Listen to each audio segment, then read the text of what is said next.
Greetings, everybody. Keith here. Hoping everybody's having a good day, enjoying life, living life, loving life. Want to remind everybody, hit that like, share, and subscribe button. There's a PayPal link there for anybody that wants to share some love. Always appreciated. Thank you kindly for everything, everybody that does donate. And of course, there's a StreamYard link for anybody that wants to join the panel. Got John with us again tonight. How you doing tonight, John? We're doing good, Keith. I guess they don't like my cat's name. I guess they're making the cat's name into some kind of corporate prisoner. That's the way I see it. Yeah, you know, that's that identification that leads to the entitlement. And as we've seen, that entitlement is a trust, and there are certificates with names on them showing the entitlement and a indirect or direct chain to the beneficiary. And that's what we're looking at. We're just going to correct the information that's in the system so that the beneficiary is now recognized. Nobody's recognizing the beneficiary. It's one of those things that I've been saying a long time. If this is a public trust and everybody's considered to be part of the public trust, and as that situation sees that everybody's being treated as a trustee, who the fuck are the beneficiaries and where are the benefits?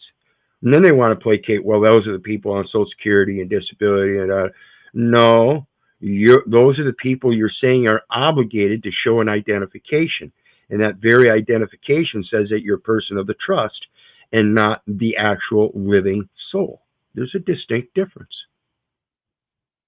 So we're going to get into it again and look at this Trading with the Enemies Act as it relates to the statutes, which we've seen or saw last night are contracts. Let me find out where we were at.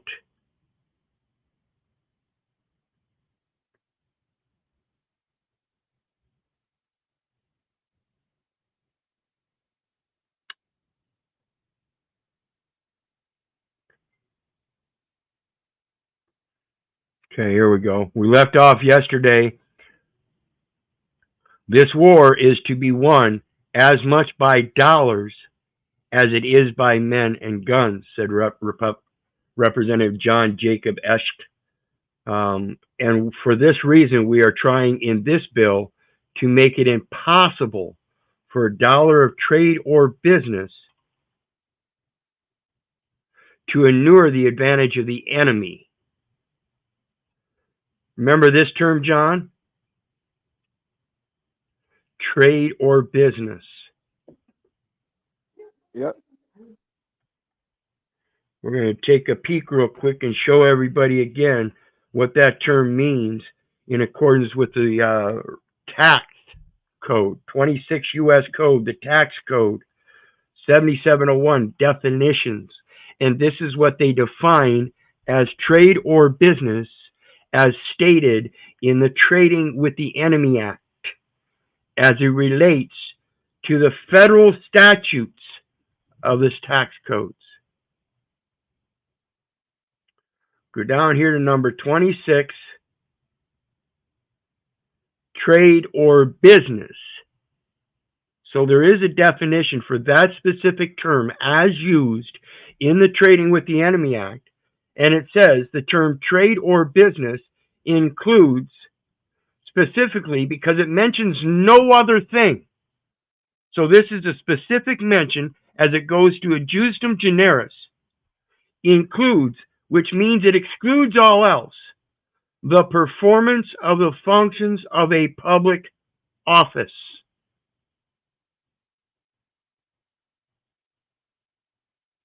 Period. So let's take a look.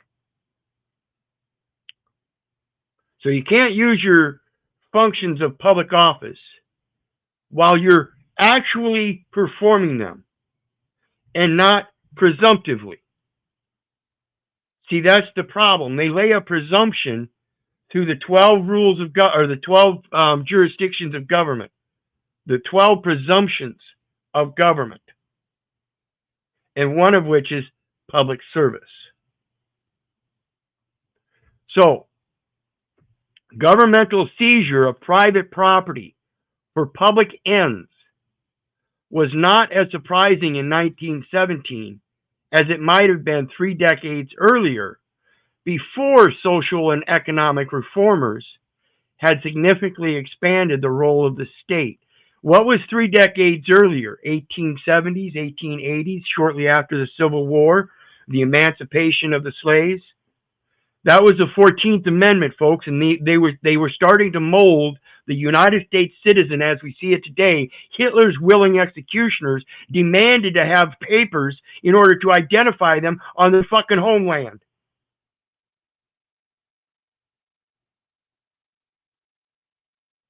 It's a military government in formation of communist actions.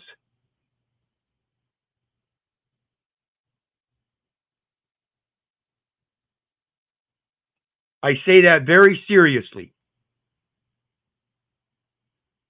And of course, that's just my opinion. It's forced communism, corporatism. Correct, corporatocracy. By the onset of war, laws and executive agencies at the municipal, state, and federal levels. No person shall reside within the zone except federal, state, or municipal officers or agents whose resident presence is deemed necessary by the board. Regulated businesses, not the private. Supervised markets and provided social insurance. Social Security income is that Social Security insurance. You are insured that if you work for this military government and earn a certain number of credits every year, 4 credits a year, 1 for each quarter, based upon your income, which is limited to a certain amount. So if you make more than that, twice as much, 10 times as much, you still only get the same 1 credit as the poverty people, as people in poverty at that poverty level. So that when you do retire or resign, you are insured some sort of compensation for that service. Why aren't you getting paid that compensation during your life?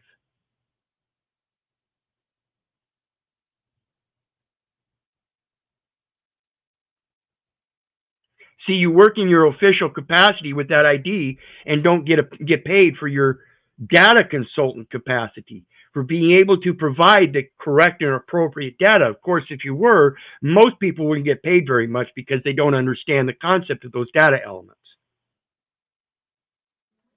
But the English language, concise English. Yeah, presumed public service.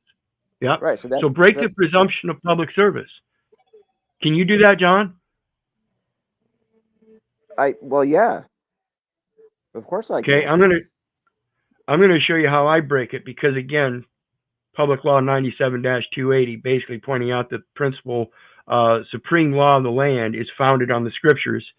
Goodness gracious, what is it? There is but one Father, which art in heaven. So why do I need to pay any kind of social input as far as the data consultant and data elements for that social environment in any kind of manner that would allow a presumption to placate that is a regulatory part of my decision making? See, that's the problem. Everybody thinks that prior hand that they have some kind of regulatory consideration for your thoughts and your choices, and they don't. And so most people will placate a thought or choice according to this supposed better good, where today we see all these trans. And let me point out, ladies, gentlemen, you had this civil rights movement after the 14th Amendment, 1900s, 1970s, through in that area. People were recognizing, hey, we have these certain rights that are equal, but they confuse them in the public forum. Okay, and this is where we have men, both white and black, if you want to use those definitions, but men specifically, as male and female is concerned, nothing else distinguishing. We're supposedly given equality. Through the next decades, that equality wasn't quite so prevalent, and so they had to fight for it to be recognized in the public. Then the feminist movement came along. Now all the men had their rightful place so far in this industrial revolution and the New Deal and all of that, rebuilding the infrastructure and taking up the new technologies throughout both First and Second World Wars. And then the feminist movement came along to be part of that public because they were no longer satisfied of being at home, because the public is now being grandurized, popularized. It's the American dream. It's a false dream because it's a false dream of patriotism to a false patronymical father. You screwed yourself. Look at it. You have female sports now entering the Olympic arena, fighting XY chromosome males and losing your asses in 46 seconds and crying about it. See, if you was really crying about it, you'd have stayed at home. Wouldn't be so much crying about it. And if you don't like the views and opinions, yes, they are my views and opinions. No one else's. I can't protect you out there. You think you have a place out there, and then you'll fight for it. And somehow these beta cuck corporate males will fight with you and you'll win. Seemingly. Until those same beta cuck corporate males decide they too want to be women, because they no longer want to stand up to their masculinity and the responsibility it takes to protect you, because now they can fight alongside you. But hey, we're transgender, so we're not going to enter the military. That's our excuse. No, your excuse isn't that you're transgender. Their excuse is that they don't want you insane motherfuckers in their fucking ranks. They don't want you in the foxhole next to them, you insane bitches. So again, these are my views and opinions. So let's get back to this trading with the enemy. While you continue to make enemies of yourself, flashing these IDs. Him, he, she, or he, him, them, they. This is what my ID is. This is how I identify. Fucking insane shit.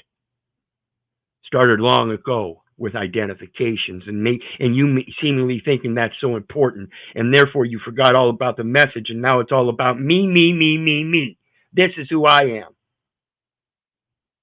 Okay, keep calling yourself Toby when you're really Kunta Kinte. Or did you miss that part? Maybe go back and watch Roots again.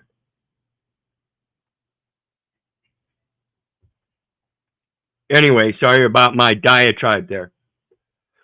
And while the government's formal diplomatic machinery remained minuscule, you know why it's minuscule? Because all these people that graduate high school with a diploma don't turn around and pick up another book, and therefore their diploma does them no good, even if they did assert diplomatic assertions. So instead of that, we have people that don't comprehend that diploma and what it truly means, and turn around and sign up the SS5 for administration of their estate, so somebody else can use their diplomatic powers over you and say, now you're a public trustee in our public service. Thanks for selecting the service, gentlemen. Oh, and wait a minute. Now we got the women out there selecting that service too. That's selective service. If you join the corporate entity, you're now required to stand in its standing army. Do you have a certificate of good standing? Of course not. You've got this silly ID. Here, let me show you my silly ID. Many of you guys have seen my silly ID. Let me show it one more time for those who might have missed it.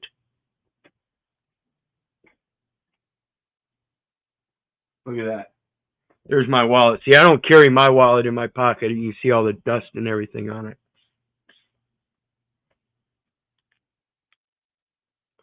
And look, it's pretty much empty. It's only got a couple things in there. Oh, there's an old receipt I forgot to put with my other receipts. Oh, look. It's got two things. It's got a little packet in here. It's got two cards, both identical. And a shout out to Pruitt's Tree Resin. Go check them out. I don't know if they're still active. I haven't had much contact with them here lately. Still got their number. We're good friends.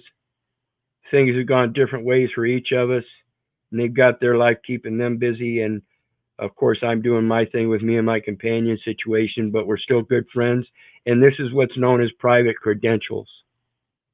Because these people, with all of their private data elements here,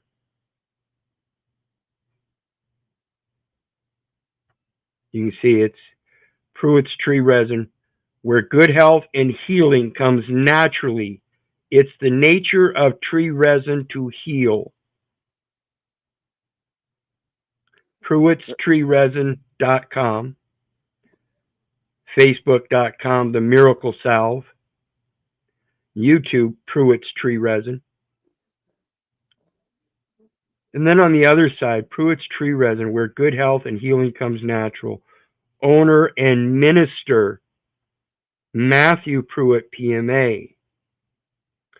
Ministry manager and minister, David Pruitt, PMA. Their phone number and their information again. Okay? These people know me firsthand, and they will go into any court and testify to the same information that I present to them, showing that the birth certificate is not valid, and that they do not know me as the legal entity, the legal fiction, the facts presumed in the court, but rather as the living soul under their ministry as a beneficiary. Now, the other thing I have in here, oh goodness, where'd it go? Oh, there it is.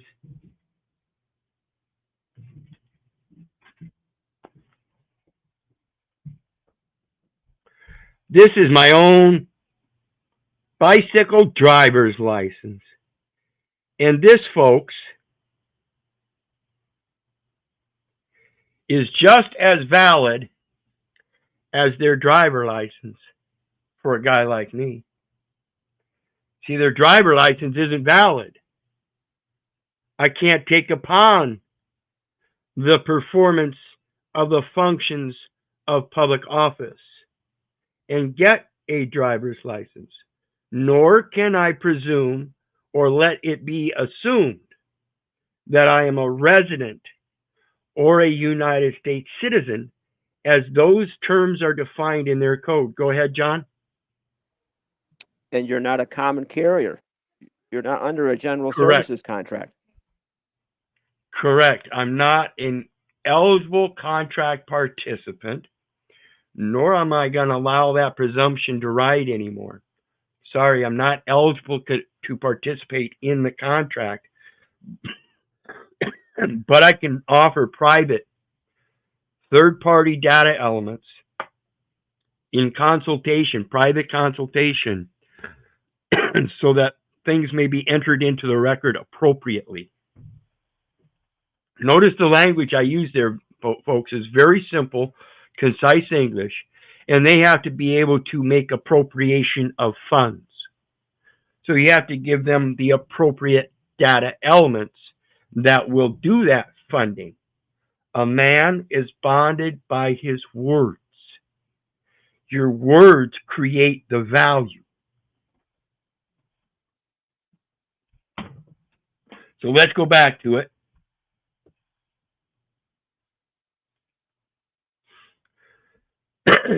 So your diplomatic machinery remains minuscule because your knowledge, or my people are destroyed for lack of knowledge. Nobody's going out and expanding their knowledge. Other agencies had developed tools to classify and surveil people. This is what they're doing. This internet, they are surveilling and classifying you. If you classify yourself first, wordwisewarriors.art. It's not a commercial platform. It's an artistic platform protected under the Treaty of Berne for my original content that I create. Even if it's somebody else's content, I just give copyright and disclaimers.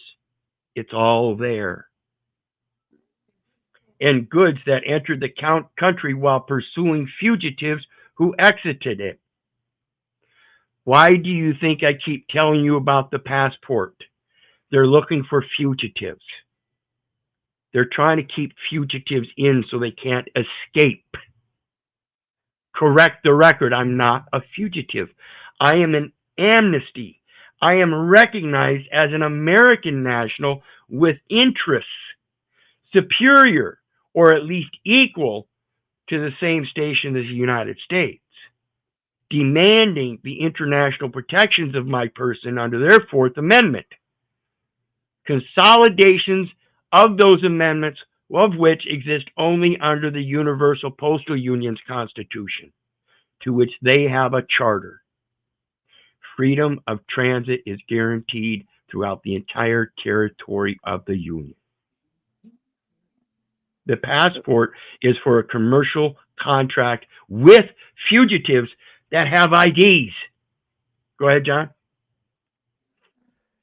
Well, yeah. I also, Keith, I wasn't naturalized in D.C. That goes back to having a license, right? I mean, if I'm not naturalized, you can't be. There's no record. There's no record. Right. Yeah, you can't be. That's what I'm saying. You guys understand that? If there's no birth registration in the United States, then there's no such record. That record remains in the state. This is why I've been talking about the indemnification of getting that title and transferring it up the chain so that it can go through the process of settlement, paying off all creditors, making them whole, and then any remainder after the accounts are zeroed out are then transferred as a merger, a reversion transfer back into the estate. And you do that by establishing your own trust, a private trust, so that you can then sell the assets of the estate to the trust. The asset has to be certified. So you surrender it to the United States so they can do all the settling and clearing. And then it's certified with that remainder value. And now you use the transfer of title into the Postal Service as an advanced deposit credit. Special directive. In this sense, the Trading with the Enemy Act represented a less and clear break with the past and more an acceleration of previous trends. How fast are these trends coming? Yeah, civil rights, feminism, gay rights, Black Lives Matter, transgender. Now we got transhumanism. Yeah, come on, folks. It's accelerating. You're the ones allowing it because you're the ones involved in it. Keep getting those IDs and keep sending your children to the public education system, which is a General Education Provisions Act, which is a military forum again. You're burying your children in a military hospital. You're educating them in military institutions where they're training them up to go into the military. Selective service. Now it's encompassing both male and female. And it doesn't matter if those males and females want to come up with an excuse that they're transgender or not. Sooner or later, it will involve them as well in that military front. Hey, if you want us to protect your transgender rights, then you have to have equity or diversity, equity, and inclusion in the military to prove that you're willing to fight for those rights yourselves. Now get up to the front lines. You see what happened, ladies? You're getting put on the front lines because you're the ones that want your equality in rights. The same thing's going to happen to all these Black Lives Matters and gay rights and transgender and trans. You're all going to be put up on the lines. You're being experimented on to be government army bots.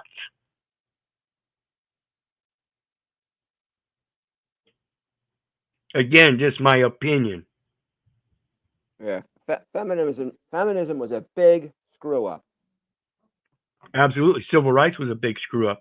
People need to slow down and quit getting so dramatic and think about it and read what's going on and find out it wasn't about emancipation. It was about the enslavement of every man, and eventually every woman now, obviously, with upscaled intents, that they be commercialized to represent everything in their life as part of a corporatocracy, that capitalism, as if though they're in fair competition. You see what competitiveness got you? You fell right in line.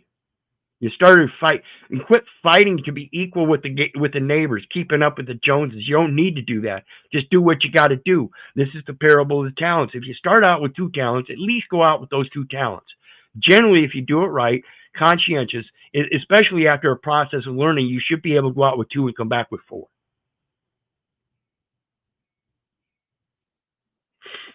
Fools rush in where angels fear to tread. Yep. This is why I've been this way all my life. Fuck you, you ain't my daddy. I ain't going to listen to you. I'm going to push the bounds. I've been pushing the boundaries all my life. People say, Keith, you think you're having a problem with authority. Again, no. I have a problem with you asserting your authority on me. That's why I'm pushing that boundary in every situation. I've been doing it all my life. You ain't going to sneak over the table and take food off my tray and have me go rattle-tattle into the teacher. I'm going to take my fork and I'm going to fucking stab you. Don't take my food. Been standing up for my rights all my life, naturally. You're not going to take that from me. Still, the scale of the effort was dramatic. In a fawning January 1918 article, the New York Times marveled at the power and influence of A. Mitchell Palmer, the alien property custodian in charge of overseeing seized enemy assets. His organization was at once the biggest trust institution in the world. What do you think the Postal Union is? It's the biggest trust institution in the world. Again, go back and watch my videos. The real post office, the Global Postal Trust Services. They're trust services offered through a postal system worldwide, operated by the United States, in case you don't understand this Trading with the Enemy Act, as the one world government. A director of vast business enterprises of varied nature, a detective agency, and court of equity. So let's start with the Swiss Confederation and the federal chancellor, who works with the director general of the International Bureau, which then relates to the Federal Bureau of Investigations and the State Bureau of Investigations, under that placate the same Bureau of Vital Statistics to be able to keep track of all of this. The Interstate Identification Index.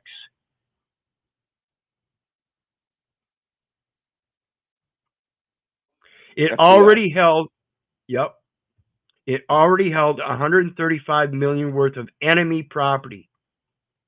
That's why it's called the alien property custodian. Now, if that alien property custodian has any property of mine or my predecessors and doesn't have a declaration that they are in fact an enemy, then why is that presumption still laid? The record of birth, the enumeration at birth, specifically shows I was born on this fucking soil. I don't care how you define it. It came internally from within one of the states who ceded their jurisdiction to the United States.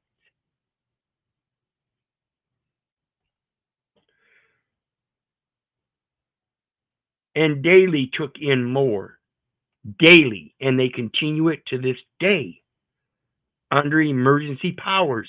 The noon conferences of executives of the organization, which meet in Mr. Palmer's office every day, decide the fate of millions of property at each city, the Times explained.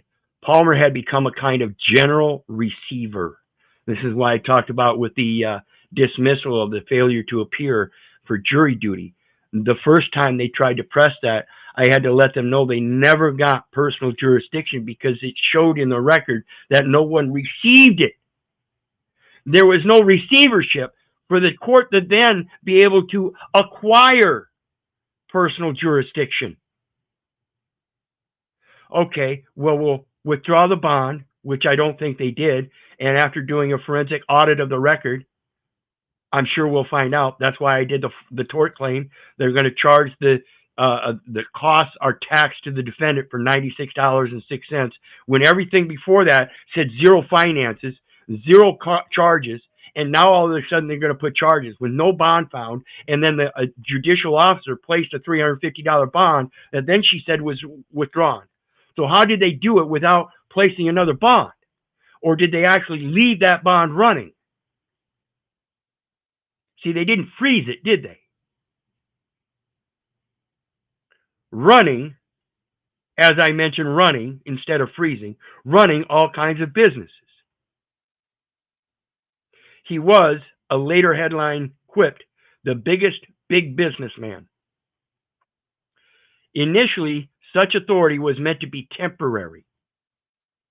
During the war, former and future Supreme Court Justice and 1916 presidential candidate Charles Evans Hughes had defended the expansion of state power on the grounds that the power to wage war is the power to wage war successfully. This is why you have to have that state National Guard in charge of the militia, and have an intelligent militia that knows the civics behind it, so that if they do have to rise up against a despotic government, they can rebuild it or fill it with its appropriate members that won't corrupt it.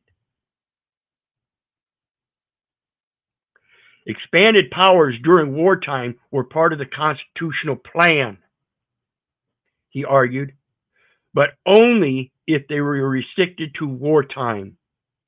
They still are. That's why they still have those emergencies. I think there's like 28 of them still in place in as of 2017. Initially, American officials seemed to share this view. They had vowed to restore purloined property after the armistice. This is why, if the commanding, let me go to Article 50 or 38 of the Lieber Code. Excuse me, folks. 38 of the Lieber Code, as it relates to the private property. And this is under Section 2, relating to public and private property of the enemy. Protection of persons, as I spoke of earlier, and especially of women, of religion, and the arts and sciences. Punishment of crimes against the inhabitants of hostile countries. I am not an inhabitant of a hostile country unless you're claiming that the very country you're militarized are the enemy, because this is where I was born. Private property, unless forfeited by crimes or by offenses of the owner, as it relates to the Fifth Amendment and the Fourth Amendment as institutionalized in the 14th Amendment for a commercial person, that 14th Amendment person, the straw man that you now carry in your pocket as a member of the military, can be seized only by way of a military necessity. So when the officer pulls you over alongside the road and wants your ID, he is placating a military necessity of a standing army demanding to see a certificate of good standing.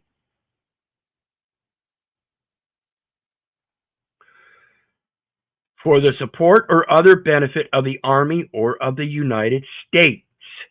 Now notice, the Army is one thing and the United States is another. This is the military, this is the militia. If the owner has not fled, the commanding officer will cause receipts. JG asked earlier, what do you collect receipts for?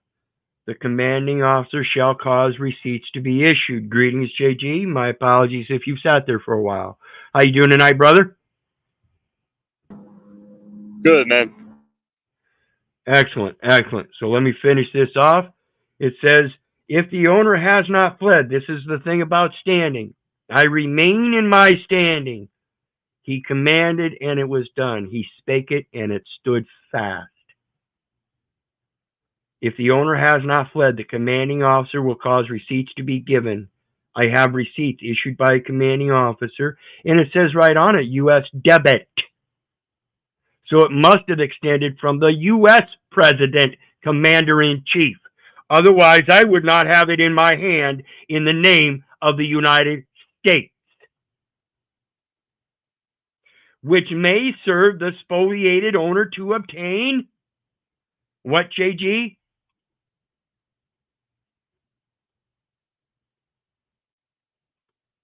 Come on, brother, help me out. I see it. Indemnity. So when we take a look at that birth certificate, I want to ask everybody that's hanging out so far and is along with me, is the birth certificate in fact evidence of an already in place armistice?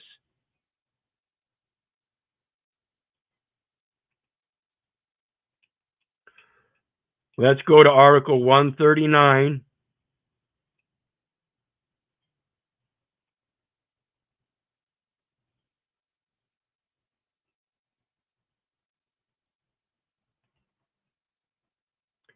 Section 8, Armistice, Capitulation.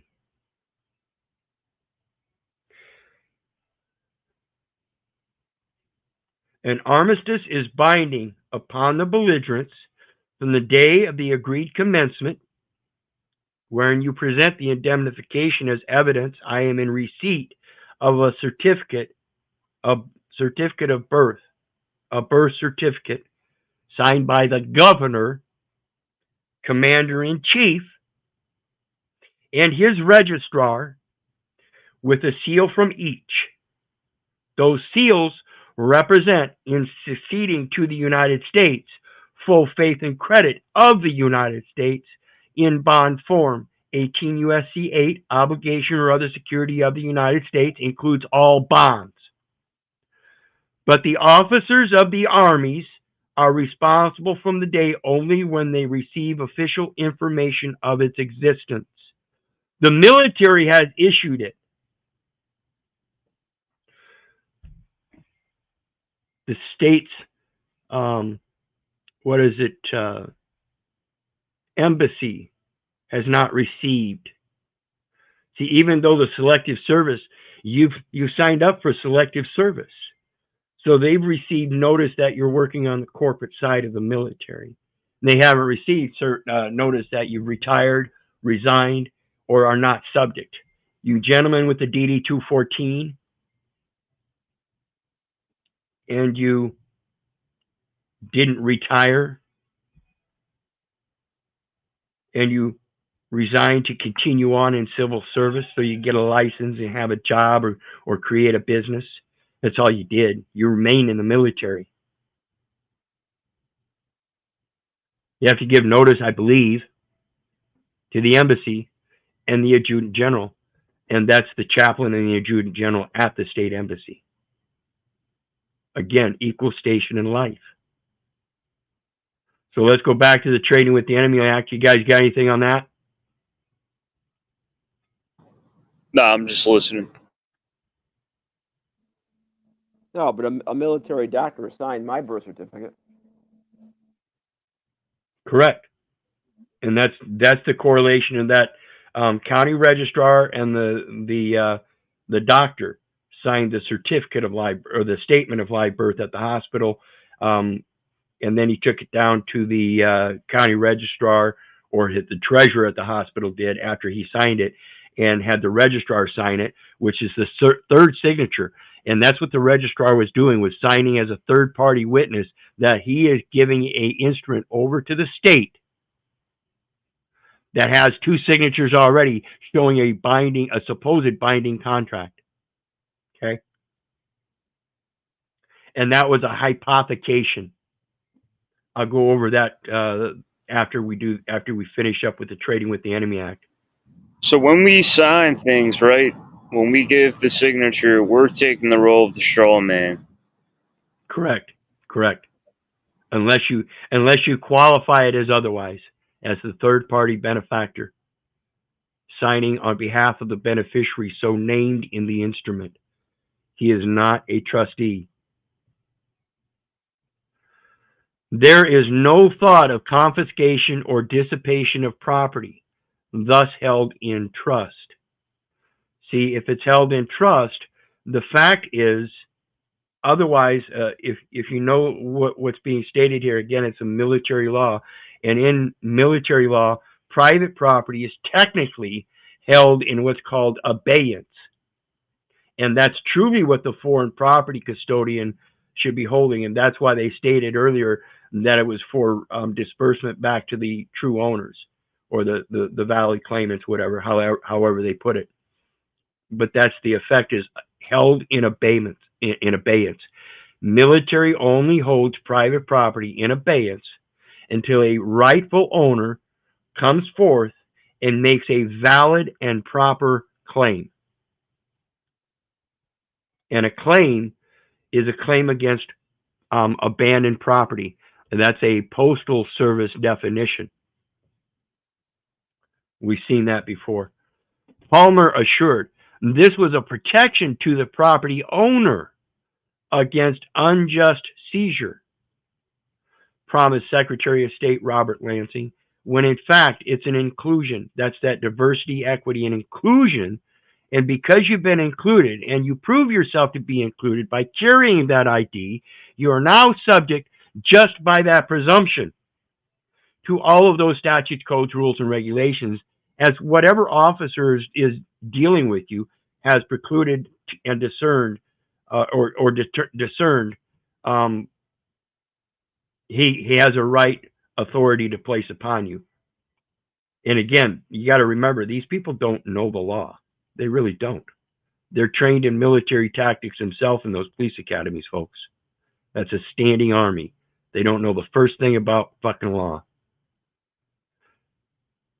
To confiscate property would undermine Americans' vision of their role in the world. This is why the rest of the world is laughing at us. We sit here and voluntarily let these people take our property. International law does not sanction that. And the United States is not a pirate nation, declared one newspaper editorial. I beg to differ. Incoterms tells us, and this is why I say this statement here, international law does not sanction that. And Incoterms tells you this. When you get involved in these contracts, what you're really doing, if you don't understand the contracts, is taking on a liability, which is an obligation. And that's an intent to fulfill an obligation in equity. So in order to come with clean hands, you have to bring equity. That's the first and foremost proper thing. And in here, and the United States is not a pirate nation, I beg to differ, because they're not bringing equity first, they're bringing diversity. Think about how they term that. They term it as diversity, equity, and inclusion.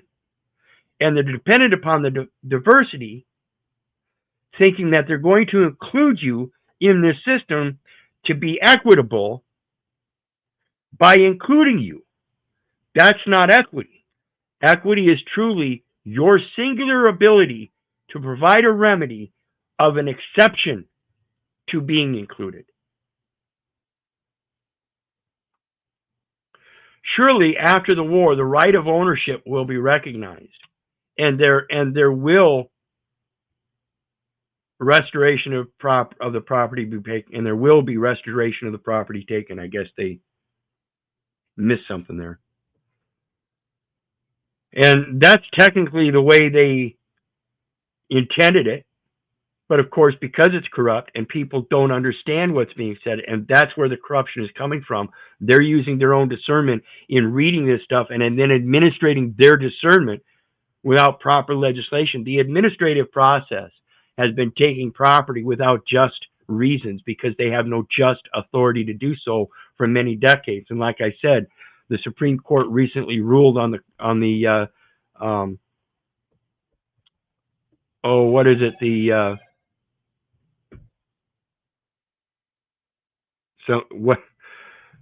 Some doctrine.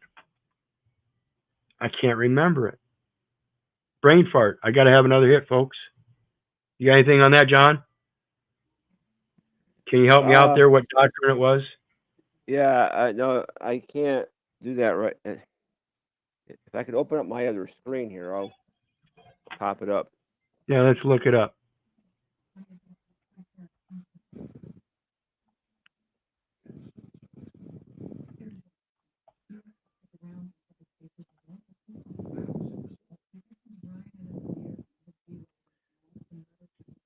Chevron doctrine. That's it. Chevron doctrine. You beat me, yeah. That's right.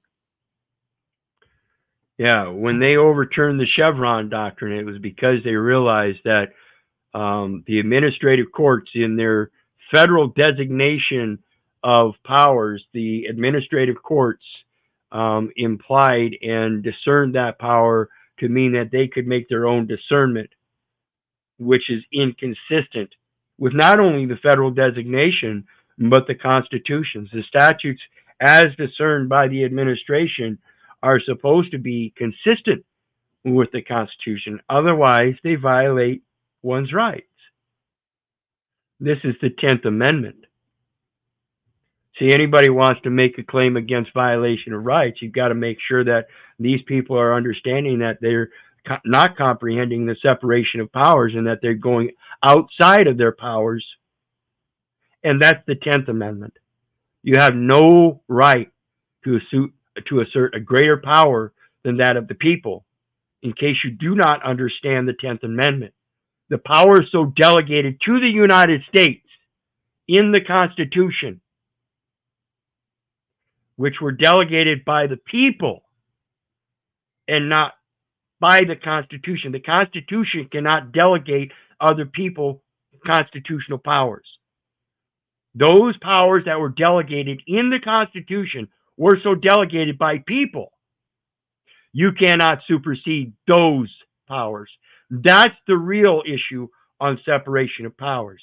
And as soon as you give up that separation of power and subject yourself to the power of the state, respectively, by carrying that ID or driver's license, you have given up your 10th Amendment already, which means you don't recognize the 9th Amendment and cannot assert the First Amendment, even though you want to assert the Second Amendment, because you don't understand the 14th, the 4th, 5th, 6th, 7th, and 8th.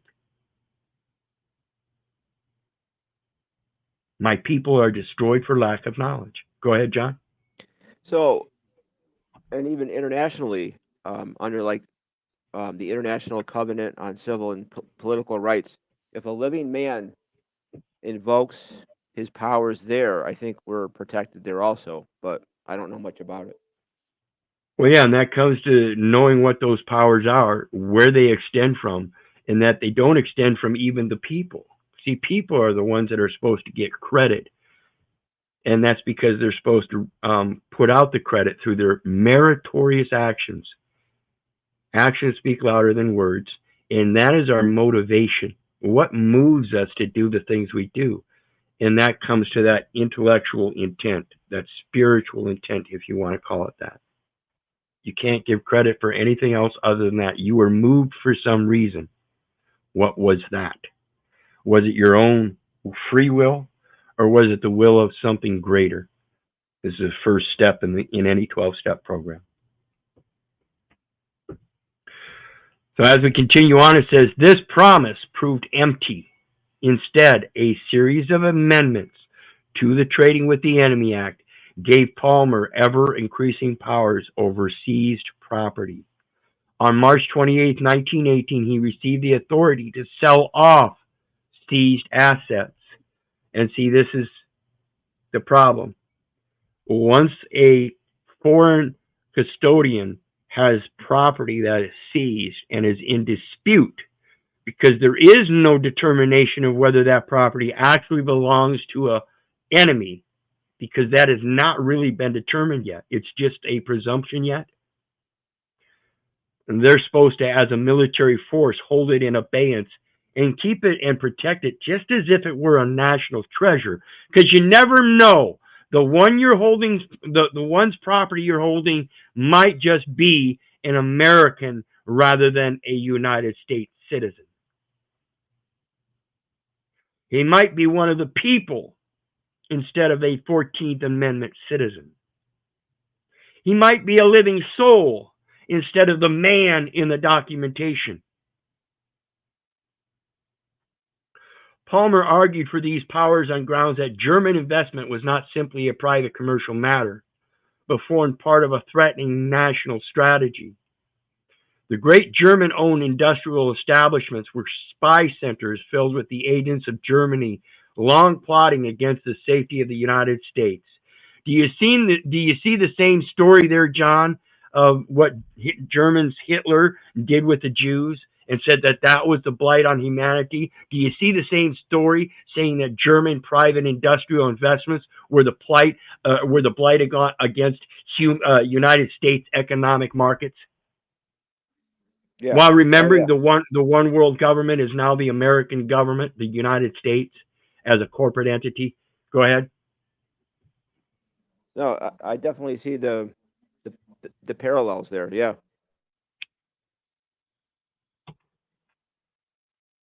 Now look what he does. This is the perfect psyop.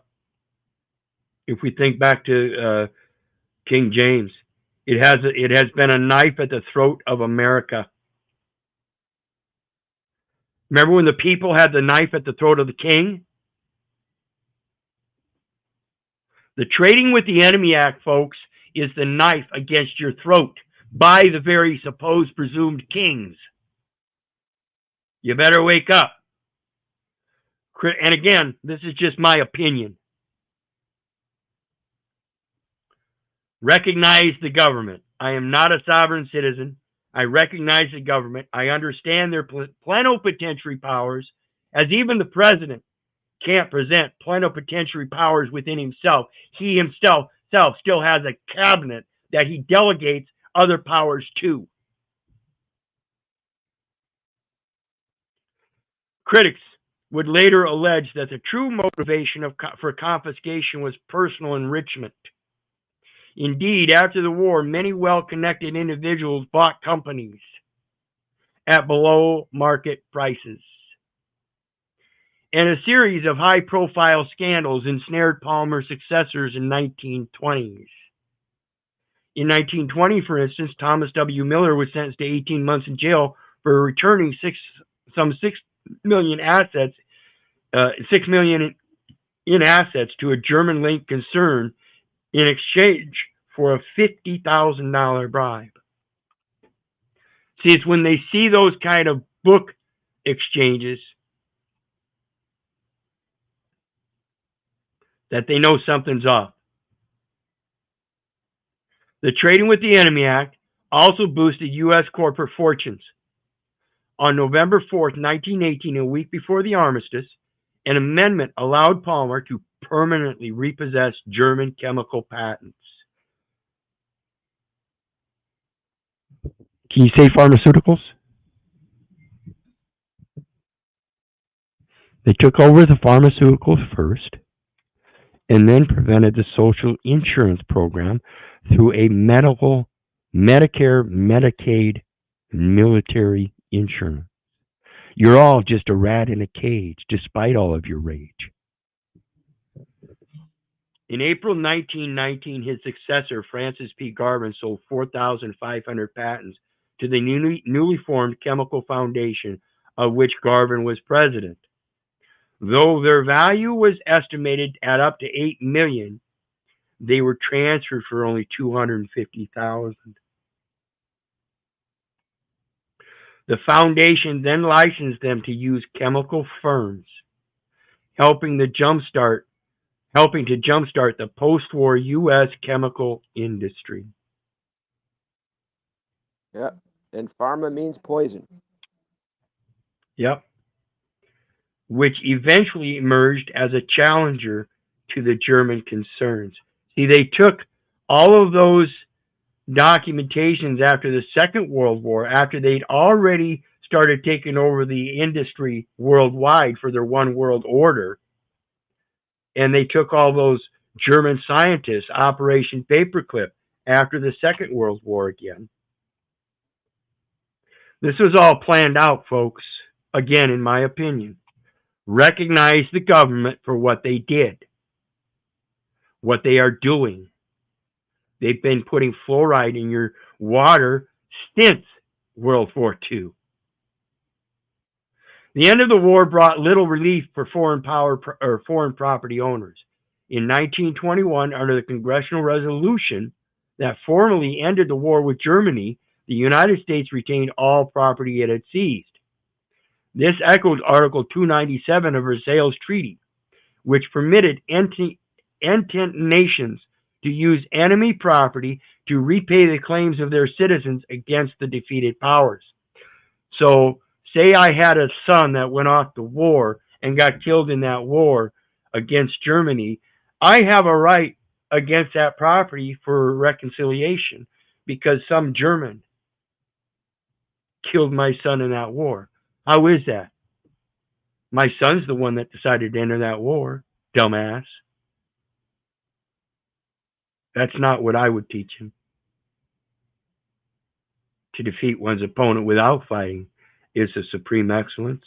And if the President of the United States was such a great man and honored all of his military men, he wouldn't enter into wars. Oops, and I'm sorry to mention Trump, but that's the only president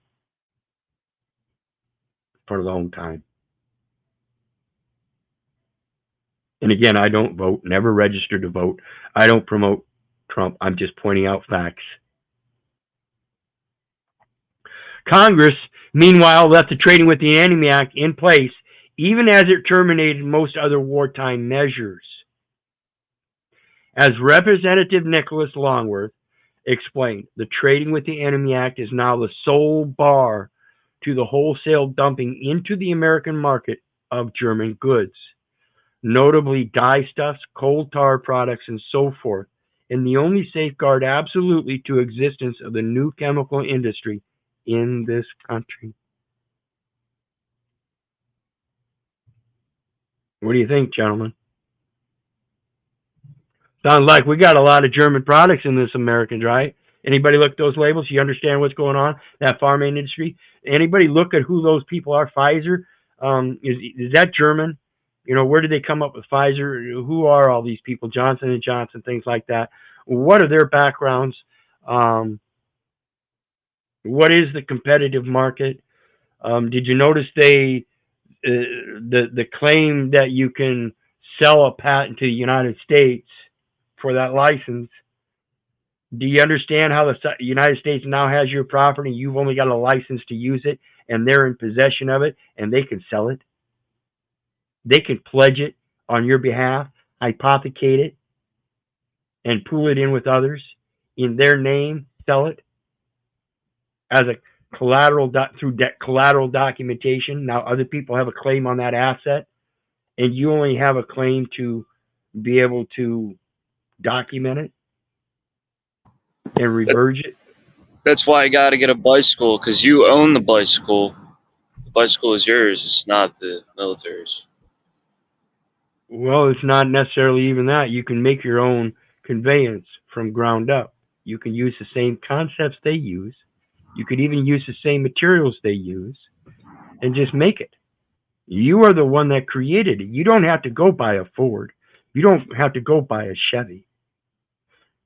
Get it? Just like people out there are making guns privately. Why can't you have private goods manufactured privately? There's no law against it. You don't have to sell your patents. You can just say, hey, I just made it. You go ahead and make another one identical to it if you want. I don't care. I'm probably going to make another one, and in that I might make it different. I might make it identical too if it works real good, but I might find something that I might make better. So you can go ahead and make identical of this one. I'm going to try to improve it. See the logic? Everybody wants to make something in their name and market that name or something. Why? I want to improve anything. Isn't that the true lesson of prosperity and abundance? Like I explained with the feed a man a fish, you feed him for a day. But if you teach him to fish, you feed him for a lifetime. But the real lesson in there is my people are destroyed for lack of knowledge. So don't just teach them how to fish, but teach them how to teach others to fish for themselves. I got a question for you, Keith. I lived in Philadelphia, and I left my apartment one day, and within a minute, the cops pulled me over. And basically, they pranked me. They did some theater bit, and they said there was a homicide, blah blah blah. You match what the guy's wearing. Show us your ID. What should I do in that situation? What would you do I in don't that have an situation? ID. I was surrounded one time out in New Hampshire. There was probably 15 of them. Various different agencies and everything up and down the state. About the only one that wasn't there was the Attorney General. And another time here in Waterloo, Iowa, I had two detectives, or special detectives, they said, two Waterloo police officers, two CPS workers, and then two FBI agents from Cedar Rapids come up and surrounded me on a manhunt for a man and his wife and their three little girls because they wanted to bring them up in homeschooling and teach them without the identification system and not have to subject themselves to that. And so they surrounded me and asked me for my ID. Said they pulled me over on my bike. I showed them the bicycle driver's license when they first asked for ID. Bicycle driver's license. The guy looked at it and said, "Nah, really, it's as valid as any ID I would be able to get. So no, I don't have an ID." He says, "Well, what's your name?" I said, "Well, I don't have a name." He looks at me in a guffawed way and says, "Well, everybody's got a name." I said, "No, only persons have names. Real men, we have callings. My mom and dad have called me Keith all my life. And if they got mad at me, they might call me Keith Orland. Now, I hail from the family Little, and I hear I was born August 20th, 1966. Sir, if you take that information and put it down as a first and last name, I would have to correct you in that court of law. If you put down that I gave you a birth date of August 20th, I would again have to correct you in a court of law. You can't put that information down as a legal name. I didn't give you a legal name. I gave you the name I was called. It is not mine. It's what other people use. Right, you didn't give them the straw man name. You gave them your name. Exactly. In a grammatical sense, to express First Amendment, freedom of expression, I don't have to express it in the legal sense to qualify to be on the clock as an eligible contract participant for legal time. This is my time. You don't get to define it. Now, what So if you anyway, say you don't have an ID and they say, "Oh, well, we can arrest you because you don't have an ID"? What do you do there? well, you're looking for a name and a number, right? Like a name and a birth date? Yes. Well, funny, happens to be that under 20 CFR 402.403 or something, I'll have to look it up again, but it specifically states that the individual's name and number identify the record. You would have to go to the agency who has that record. That's what you want to identify. You have to go there and have them pull that record so you can see it. You want to see me as that record. I don't have a name and number on me. It's not here. Look, I'll show you my asshole. It's not there either. The individual's name and number identify the record. Correct me, sir. Is that the information you're looking for? Is the individual's name and number? Mm-hmm. Mm-hmm.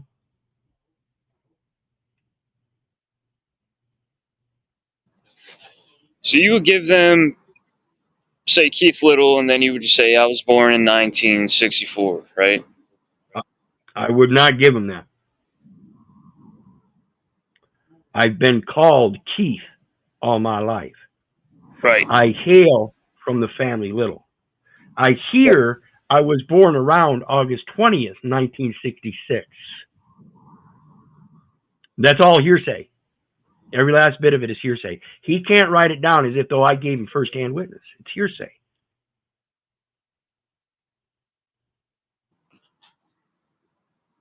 Okay. So you would give the day and the month in the year. It's presumed that I was born around August 20th, 1966. Now, I was there, but I'm sure you were there when you were born too, but can't actually remember it firsthand. You have always relied on secondhand witnesses and that record. That's why the individual's name and number identify the record, not me. I can't attest to that. That's not my testament. That's somebody else's. Right. So say, yeah, that, you know, hey, we could arrest you because you won't show us your ID. Simple answer is, yeah, who's attesting that that's me? Because you can't. Your own code, by definition, says that the individual's name and number identify the record. Again, sir, I ask you, are you looking for the individual's name and number in asking for the name and birth date? There's no way around it. That's actually what they're looking for. Where do you live? That's a number. They're looking for the address. That's a number. And it's got a street name. Now, what about if you said, I don't have a social security number or a birth certificate? Yeah, I don't. Actually, I've got three birth certificates, but I don't have a social security number. I've got three birth certificates in my possession. Right. Now, if you told the police that, right? Yeah. What are you going to come up with? You're going to go get a birth certificate to perfect the title under the entitlement of which you're requesting? You're looking for the name and the birth date, which relates to the certificate of birth, which is the entitlement of Keith Little. I've got it right here. Take it. I dare you. Because I ain't giving it to you in any form. Okay, now say you say, I don't have a birth certificate or a social security number. You tell the police that. What can they do there? Well, you'd have to put it in context. I don't have the numbers, but I can use them, and I assure you again, the individual's name and number identify the record. And you will see if I give you the name and birth date, that identifies a record that there's no evidence of except the birth certificate that I hold. So where's your record? Oh, it's the social security number, right? That's the enumeration. So assigned to the authorized representative who unambiguously signs on the instrument and therefore is not liable for the person named in the instrument, and I have the person. So who's liable? Well, as the one holding the person, the holder in due course, I can transfer it through a surrender to the United States, who is the person that is liable under 18 U.S.C. 8. Obligations and other securities of the United States includes all bonds. I just have to place my terms and conditions that would give me equal consideration in indemnification of equity, making all parties whole so that no person shall be charged or held liable in any court. So that when we all walk away, any remainder is reverted and merged into a new estate trust on the private side. So all we're doing is moving that property held in abeyance by the military forces through receipts that have been issued by commanding officers that can grant us spoliated owners indemnity. And that's merely because there's proof that there's an armistice. I wouldn't have this receipt unless your corporate officers allowed it to happen over that counter exchange. It's a counter exchange. You always do it over a counter. Why do you think they call it a counter? What's been counted? Was it the equal consideration? So again, look at that receipt in your pocket, guys. When you go to the grocery store and get groceries, spend $250 on groceries, get the receipt. Did you use a credit card? Why does the receipt say U.S. debit? Was that card in your name? Why does it say U.S. debit? Did you use a debit card where the credits were already on the account and all they did was extend credits? And now you still have a receipt somehow that says U.S. debit.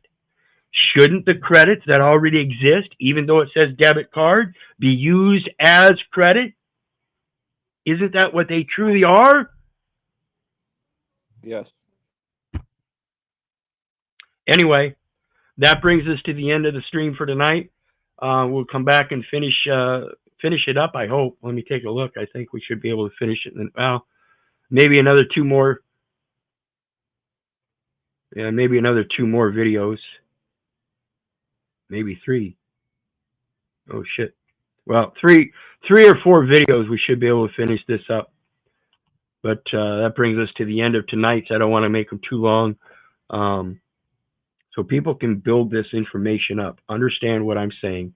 It all correlates. Like I've been showing, the post office is the judicial officer department, the independent and neutral forum within the United States Postal Service, and it's dependent upon a global postal trust service. That is the ultimate international trust, based in the post office of the United States as the one world order.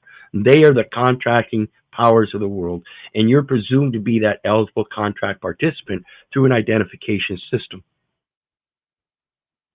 It's all a presumption, and it's the wrong presumption that you're allowed to perform the functions of public office, and you haven't even taken an oath, you never were elected, you're voting, not even qualified, you're presenting that you're a United States business and don't have any receipts to show it. The ones that you do get, you're throwing away.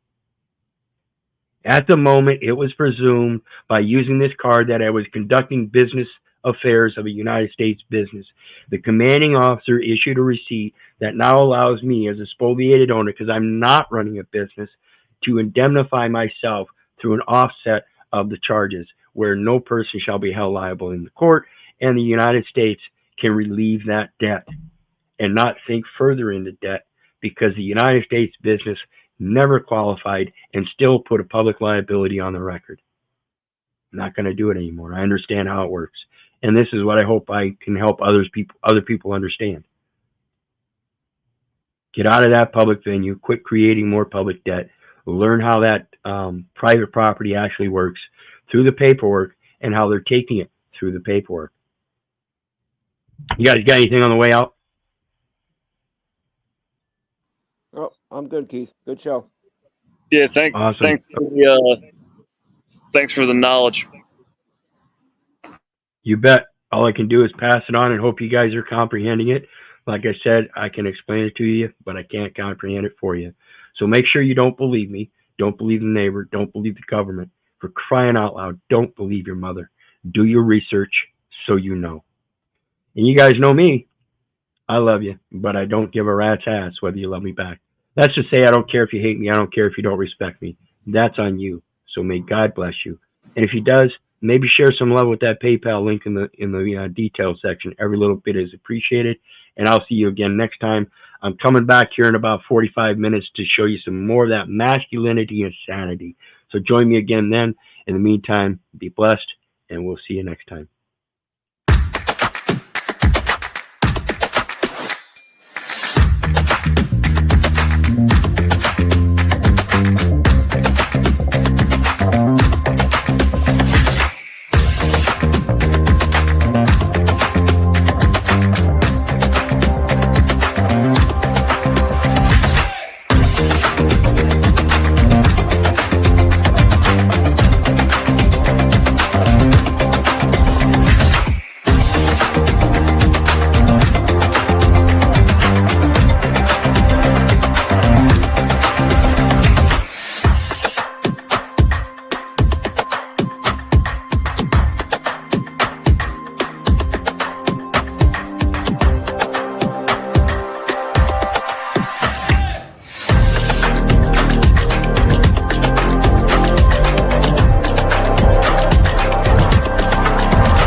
I always go in all the way.